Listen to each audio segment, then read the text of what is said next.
Welcome to today's exploration of Jacob's powerful story, a journey into ancient wisdom and profound spiritual lessons. Discover how Jacob, once a man of humble beginnings, transformed his fate through faith, imagination, and determination.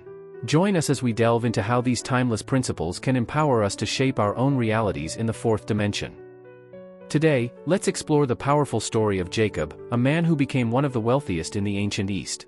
This biblical account not only gives us a glimpse into ancient history but also reveals profound lessons on how to create our own reality in the fourth dimension, the spiritual world.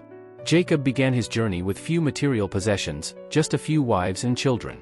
He worked for his uncle Laban, who constantly changed his working conditions, seeking his own advantage. However, Jacob had a burning desire to thrive and build a better life for himself. It was then that Jacob received a revelation from God about the power of imagination and creation in the fourth dimension.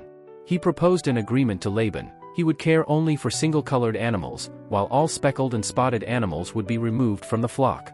If single-colored animals produced speckled and spotted offspring, those offspring would belong to Jacob. Laban agreed, thinking it was advantageous for himself, since breeding speckled and spotted animals from single-colored ones seemed impossible. However, Jacob did not rely solely on luck. He knew he could use his imagination to influence the outcome.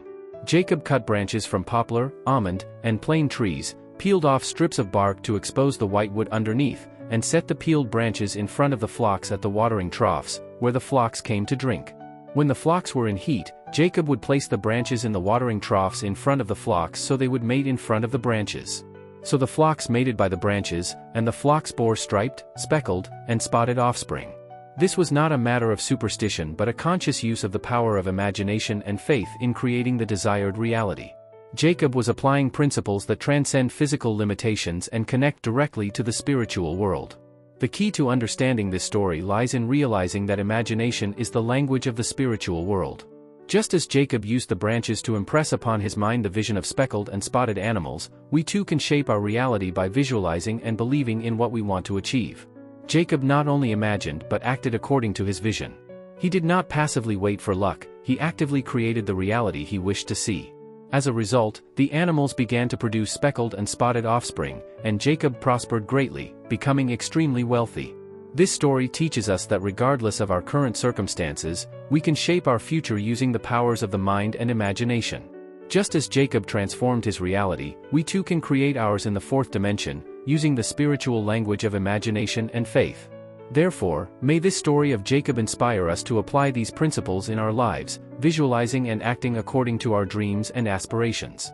May we learn the language of the Spirit and, like Jacob, co-create our reality with confidence and determination.